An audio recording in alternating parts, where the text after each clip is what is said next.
Good morning, good afternoon, and good evening. You are attending the YHUH Direct webinar. I am Ayana. I will be presenting to you today. And let us start off with a word of prayer. Ab YHUH, thank you so much for this day. Thank you for blessing us. Thank you for keeping us and providing for us in the many ways that you do. I ask if you could please forgive us of any sins that we may have committed against you and your word. I ask if you could please continue to look after the health of each one of us and our families, our well-being, to maintain peace over our households and in our communities. And I ask, Father, today, if you could please allow us to gain a deep understanding and gain wisdom in the word that you have for us today. I thank you for everything that you have done for us, that you are doing for us right now, and that you will do for us in the future. Thank you. We praise you. We love you very much. And we ask for these things in your Kadosh name, YHUH Elohim, through your Son, YHUH HaMashiach. All right. So again, this is the YHUH Direct webinar. And let us start with our statement scripture. And that can be found in Yahuchanan, chapter 14, verse 6. Yahusha said to him, I am the way and the truth and the life. And no one can come to the Father except through me. Again, that's in Yahuchanan, chapter 14, verse 6. So let's move on to the, let's look at direct. Here it is in pictograph.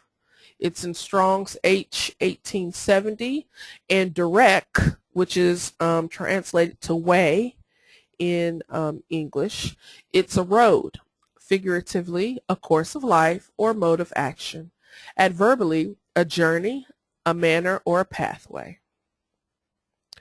And let's start with the Hashema, which into English that is rendered the hearing, which you can find it in Devarim, chapter 6, verses 4 through 6. And this is just an abbreviated version of the Hashema. Shmei Yasharal, YHUH Elohim, YHUH Akkad. Ahab YHUH Elohim, Labab, Nefesh, Ma'ad, Dabar Suah, Yaum Labab. You shall love YHUH your Eloah with all your heart, with all your soul, and everything that is within you, or your strength. These words I charge you with this day shall be in your heart. So, today we are starting part 2 of a 3-part series of the Misapplication of YHUH's Word series. And if you can recall, last week we talked about love and how it can be misapplied and misused as a mode of not doing the right thing, or using it as an excuse to allow a wrongdoing to continue. So this week, and each of these pictures represent each one of the subjects. So this week, we're in part 2, and we are talking about division in the misapplication and of the principle of division. So, as you can see here, this is a winnowing fan. And I decided that in order to talk about this, that the verse in Luca chapter 3 verse 12 would be a very good verse to start with. And that is his, meaning YHUH, his winnowing fan is in his hand, and he shall thoroughly cleanse his threshing floor and gather the wheat into his storehouse. But the chaff he shall burn with an unquenchable fire. And the subtitle of this week's misapplication is when dividing is looked at as a bad thing. So let's talk about division, okay? The matter that is that people I've heard, and this is personally, and I've also have had other accounts where other believers have talked to me about this. Apparently, division is looked at as a bad thing amongst fellow believers when there is something, if there's a subject or an ideal or something, or even a principle that brings that, manifests itself in a situation amongst a group of believers. Doing the right thing is always a must. But more and more lately, people are using the excuse of, well, I don't want to create division. Maybe we shouldn't do that because it would divide the brothers and sisters. Or, I don't want to be against anything. And that's true when it's something that's not important. But when it comes to upholding YHUH's word or living by his principles or doing what's right or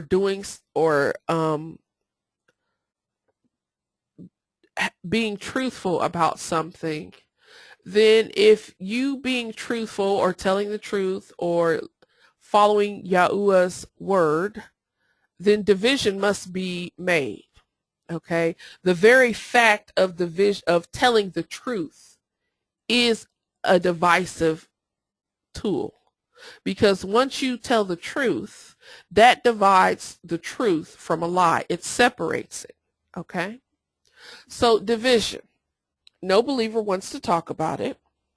When it arrives, particularly amongst fellow believers, it is unappreciated, and most shy away from it or outright condemn division being made amongst the family of YHUH. But this contradicts what the scriptures say about separating the good from evil. Yahuchanan the Immerser, speaking of YHUH in Luke 12, the verse we saw just previously, said that YHUH came with a dividing instrument, the winnowing fan, in his hand. Okay. And I wanted to go into, here are some other verses that you can see here, but I wanted to go into the parable of the wheat and the tares, because it relates to the winnowing. Okay, and it's a whole process. So let us look at the scriptures found in Mattithyahu 13 verses 12 through 30. Another parable he put before them, he being YHUH, saying, the reign of Shamayim has become like a man who has sowed good seed in his field. But while men slept, his enemy came and sowed darnel or tares among the wheat and went his way. And when the blade, the wheat, sprouted and bore fruit, then the darnel also appeared. And the servants of the master of the house came and said to him, Master, did you not sow good seed in your field? From where then does it have darnel?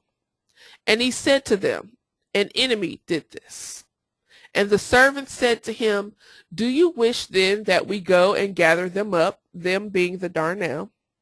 He said, no, lest while you gather up the darnel, you also uproot the wheat with them. Let both grow until the harvest, and at the time of harvest I shall say to the reapers, first gather the darnel and bind them in bundles to burn them, but gather the wheat into my granary or barn. Now, just a little background on Mattithyahu 13. It is an amazing chapter, okay? It is chock full of parables. I think there's about 5 of them. Most of them can pertain to wheat and sowing, okay? And for us that are not farmers, it's hard to understand what is being said. So, I think that this is probably the premier parable that YHUH uses to talk about division and separation. So let us go through the process of what he is talking about. So I have here the process of harvesting wheat. And this is for those of us who don't understand how to process wheat, because it's hard to understand what he's saying. And I want to make sure that we get a good understanding of that process. So as you can see here, there's 5 steps. There's the planting, which, you know, that's done in a spiritual sense. That's indiscriminately. Good and evil both planted here in the world. Harvesting, threshing, winnowing, and storing. Now, storing is the end result, and the wheat, which is synonymous with the righteous in these parables, only the wheat will be stored, okay? The planting is both wheat and chaff and darnel, okay, or tares. Now, chaff and darnel are both alluded to in the scriptures as the unrighteous, evildoers. All right, but the 3 processes that are important for this parable and the other parable that's in chapter 13 is the harvesting, the threshing, and a winnowing. And that's the whole separation process of the good and evil. Now, the harvesting portion separates the wheat from the darnel or the tares, okay? That's what the enemy planted in the sower's field, okay? Those are just evil people, okay, the tares. Okay, now the second process is actually a 2-step process, and that separates, the wheat is already separated from the tares in the harvesting, but in the second and third process, the 2-step process, the wheat is separated from the chaff. This picture that you see here is an example of threshing, okay, and we'll get into that a little bit more as we go along. So the first step is harvest. And as you can see, this is a big expanse of wheat. You can see the sky, and YHUH, he watches, and this is, you know, allegorically, YHUH watches both the wheat and the tares grow in his field. His field meaning the world, the earth, and the wheat and the tares meaning the good and the evil. So he watches. He watches them grow. He watches them mature. Okay. Now, again, for those of us who are not farmers, I have 2 pictures here to show you what wheat and darnel looks like. Now, these are both mature, and as you can see here, they are very, very closely linked. As a matter of fact, they are so closely linked that they call the darnel fake wheat. Okay. Now, the differences between the 2 is that darnel is considered a weed, whereas wheat is a cereal grain. It's a grain. You get bread, you get all kinds of things depending on what grain you plant, okay? The wheat grows with other wheat, but the darnel is closely associated with the wheat, okay? Now, both of them, when they're immature, when they're young, they're green. They're both green, okay?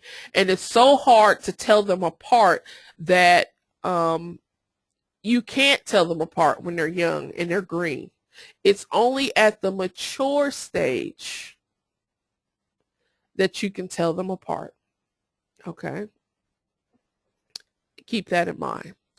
The fruit of the darnel, these kernels that you see here, which inside would be, you know, the fruit or the seed, okay? When it's mature, its seed can be a purplish black, okay? And it's a light seed, okay? So darnel, when it's mature, it remains upright. Now wheat, when it's mature, it gets heavy. Its seed actually becomes weighty, and it bends over. And I'll go back. Do you see how this is bent over? This is fully mature wheat. Because it's heavy, it bends over. So if you have a field that's full of darnel and full of wheat, you can tell the wheat because it's bent over, whereas the darnel would stand straight up. Spiritually speaking, someone who is a wheat, who is righteous and who is mature, okay, and they produce good fruit for the kingdom of YHUH, they will be bent over in humility and pray, bend over to the sovereignty of YHUH, okay, whereas darnel, i.e. unrighteous people, because their fruit, they bear no good fruit, they're light, they will remain standing and upright and will not bow before the sovereignty of YHUH. Okay, do you see the alliteration here? Now, the thing about the root system, the wheat has an average root system, okay? But when the darnel is immersed within a field of wheat, its roots run deeper into the ground and they spread out further and they entangle themselves into the roots of the wheat, okay? So if you were to uproot the wheat, or the darnel, I'm sorry, if you were to uproot the darnel, you would actually take the wheat with it, which goes back, let's go back, which goes back to what the sower was saying. You know, his servant said, do you wish that we go and gather them up? And the sower said, no, lest while you gather up the darnel, you also uproot the wheat. Okay, and that's why. Lastly, and probably most importantly, the darnel is closely associated with a poisonous fungus, okay? And we can allude that to sin. And it's that fungus that makes the seed kind of black, okay? Meaning unproductive. Darkness is associated with evil, okay? And if consumed, it can be poisonous and it can cause a drunk feeling or a stupor, okay? And again, evil causes that. What comes to mind is, and I don't know exactly where the verse is, but it talks about in Chazu, which is Revelation, it talks about how the nations are drunk with the wine of Babylon's sins, okay? So it creates, when this fungus, the darnel, the mature darnel, it creates that feeling of drunkenness, okay? Now even when it's freed from the darnel, it's still surrounded by chaff. and we'll get into that. So the next phase is threshing. And as you can see here, there's a man here. He has a bundle of wheat, and he's actually knocking it against this log to loosen up the wheat kernels, okay? And here's a verse from Mattithyahu 13, verse 23. And it talks about, YHUH is talking about good seed, good soil. So the seed that's sown on good soil is he that hears the word and understands it. So again, wheat is associated with good soil. Wheat is associated with righteousness. So the process of threshing, here you are, here's the chaff, okay? And here's the kernel, the wheat kernels, which is a fruit of this plant, okay? But it's also good for seed. So you keep the kernels of wheat for your next planting season. Within the fruit is good seed, okay? It's good fruit, but it's also good seed so that it can produce for the next generation. All right? So threshing, which in the scriptures is called separating from the wheat from the chaff, which you can find it here.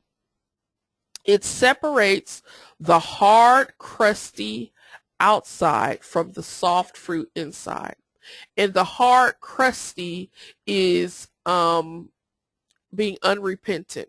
It's just sin, okay?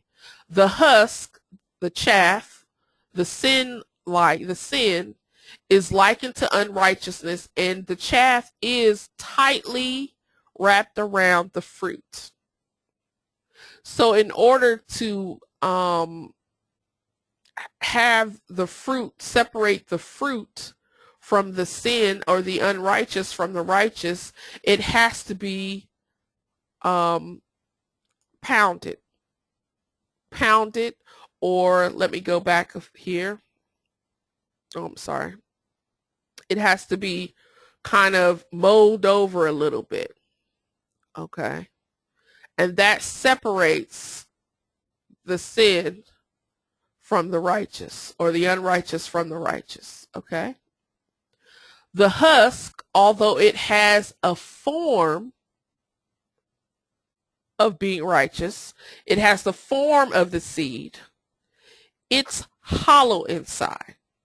That is an example of the unrighteous. And there's another verse, and again, I apologize for not having the verse on hand, where YHUH says that, and it might not be YHUH, it might be Shaul, Paul, but he says that they have a form, the unrighteous has a form of righteousness, but their hearts are far from the word. Okay, they follow traditions, and it's in the shape, it's in a form of righteousness, but it's not, they're not really doing it within their hearts. Well, that is what this husk can be alluded to, okay? It has the form of being righteous, but inside it's hollow. And in order to separate these two, an upheaval, threshing, pounding, crushing, grinding has to be done. The second part of the separating the wheat and the chaff process is winnowing. And if you remember at the opening of our lesson today, Yahuchanan the Immerser, John the Baptist, he said in Luke 3:12 that Yahusha had a winnowing fan in his hand. Okay. Here's a verse from Tehillim, which is Psalms, chapter 1, verse 4. The wrong are not so, but are like the chaff which the wind blows away. So you see, here's a method of winnowing. And back in the day, let's go. Here's a winnowing fan. And what would happen is once the seed was released from the stalk and the darnel was taken away, okay, and and the darnel is just burnt. Okay, they don't even use it. It's harmful for humans to consume it. Okay, so now you're just left with the wheat and the chaff. It's been released from its stalk. Okay, it's been released from the chaff has been knocked off of the seed, and so it's in a pile together, pretty much like this. Okay, it's all together. You got stalk, there's some seed in there, and there's chaff. So the second part of the winnowing is where you pick up a pile of it on the winnowing fan, and this is how they did it in YHUH's time. You put some on there, and as the wind blows, you shake it and you kind of throw it up in the air, or you can pour it like that. And the wind will take the chaff because it's light. It does not have any weight.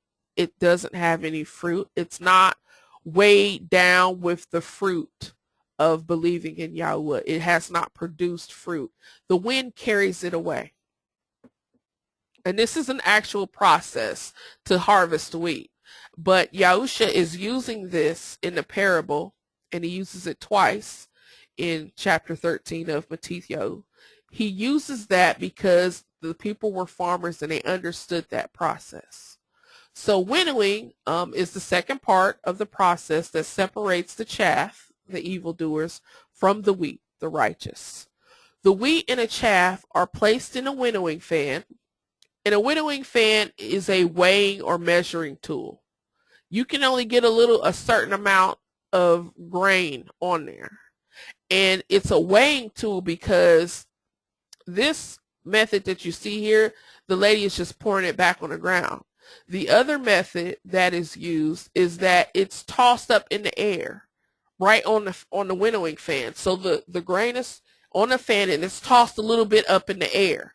And what happens, the wind carries off the chaff and the seed falls back down to the winnowing fan. So anything that doesn't have the weight of fruits, that has not bared good fruit, is blown away. Okay? And the chaff is placed on a winnowing fan and it's shaken, which you can find where the powers of the heaven are shaken in this verse and chapter. And it's tossed up in the air. While in the air, the wind, and the wind we know is likened to the ruach. Okay? You can go right at Genesis 1 or Bereshith 1. The Spirit of Yahuwah blew over the waters. Okay? The wind, the ruach, and you can find another verse that refers to the ruach as the wind in Yochanan 3:8. It blows the lighter, insubstantial chaff away. The heavier fruit or seed comes back to the sower, comes back, in this case, the sower is Yahu. And the sower, once it's all separated, gathers all the good fruit together and places it in their house or places it in a barn. So we have the three-step process here. We have the harvest, where we get rid of the darnel from the wheat or the tares from the wheat. We have the threshing, which is where we loosen the fruit, the seeds, from the chaff. And then we separate in the winnowing process, separation of the chaff and the wheat. And the wheat is blown away by the wind. And it's either burnt up, or it's used for animal feed because people can't eat chaff, or it's ground up and put back into the ground. And the seed is placed in the house. So let's relook at that parable now that we have this information. Another parable he put before them, saying, the reign of Shamayim has become like a man who has sown good seed in his field. But while men slept, his enemy, Shaitan, the good seed is Yahuwah's word. The sower obviously is Yahu. Okay. And so darnel, evil ones, unrighteous, among the wheat, the righteous, and went his way. The evil one went his way, which is, we know what he did from the beginning. And when the blade of the wheat sprouted and bore fruit, that's the righteous bearing fruit, then the darnel, the unrighteous, also appeared. Funny how the unrighteous comes at the time when the righteous is bearing fruit. And the servants of the master of the house, that would be Yahuwah, said to him, and the servants being the righteous prophets and things like that, Master, did you not sow good seed in your field? The field being the world. Okay. From where then does it have unrighteous, evil ones, darnel? And he said to them, an enemy did this. That would be the same enemy. And the servant said to him, do you wish then that we go and gather them up? Not gather up the righteous, gather up the enemy. But he said, the master, no, lest you gather up the darnel, you also uproot the wheat or the righteous. This is before they're mature. Now remember, when they're green, both the darnel and the wheat, they both look exactly alike. You can't tell who's evil. You can't tell who's good. You have to wait until they're mature. YHUH is saying, in a spiritual sense, you can't tell who is righteous and unrighteous. If we take them now before they show who they are, the unrighteous will snatch up the righteous with them. Wait until the harvest being the end of the world. And at the time of the harvest, I shall say to the reapers, that would be his angels, his Malachiah. First, gather the evil and bind them in bundles to burn them, but gather the wheat into my granary. Two things.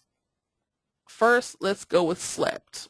But while men slept, that word is yashan. You can find that in H3462. While men slept, that means to sleep, to slumber, to be idle, to do nothing. So what YHUH is saying, the sower sowed good seed, but men did nothing. Men were idle. Okay? And while they were idle and not doing nothing, not doing the work of YHUH, his enemy came in and planted lookalikes. Okay? Second word here, bind. And you can find evidence of binding in Mattithyahu 16:19. And that is talking about where YHUH tells Kepha, Peter, that he has the keys to the Shamayim, and whatever he permits here on earth, it will be permitted in a Shamayim, and whatever he does not permit on earth will not be permitted in a Shamayim. Now, permitting is called loosening. Not permitting is called binding, and that word bind in Hebrew is asar, H631, and it means to bind, but it also means to imprison. So the master of the house, he says, when the harvest comes, I shall say to the reapers, the Malachiah, first gather together the unrighteous and bind them, imprison them, fasten them, fetter them together in bundles to burn them, but gather the wheat, the righteous, into my granary, barn, or house. which is everlasting life, into Yahuwah's house, his mansion, the one that has many rooms. So if you, I did go over it, but if you want to see, Yahu's explanation to this parable, you can go to Mattithyahu chapter 13, verses 36 through 44. So in answer to this division, this misapplication of division, we as believers should expect division as truth seekers whose Mashiach is truth. It is incumbent upon us to anticipate and even appreciate division, because truth seekers, with the help of the Ruach, find truth in all things. And truth, remember, just telling the truth, just living the truth, is divisive. It separates it from a lie. I leave you with Mattithyahu 10, 34 and 36.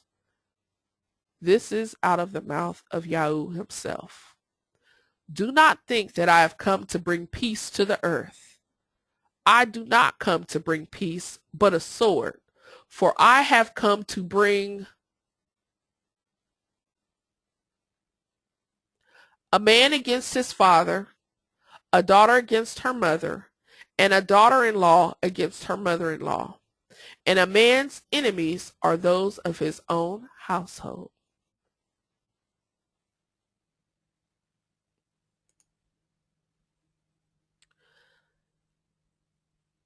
This webinar has been recorded, and previous webinars have been recorded. If you'd like, all of them are uploaded onto youtube.com. You can use this link here. There's a Yahuwah Direct channel. You can use this link, or you can just put in Yahuwah Direct in the search box on YouTube, and it will lead you to the channel. For anyone who has questions or comments, or if you'd like an invitation to the live webinars, which are presented every week on 4th day, that would be Wednesday at 12 p.m. Eastern Standard Time, you can just contact me, send an email to yahuwahdirect@yahoo.com. At this time, I am Ayana, and I would like to say, may Yahuwah abundantly bless you and your family with his ahab, that would be love, and shalom, that would be peace. Thank you very much.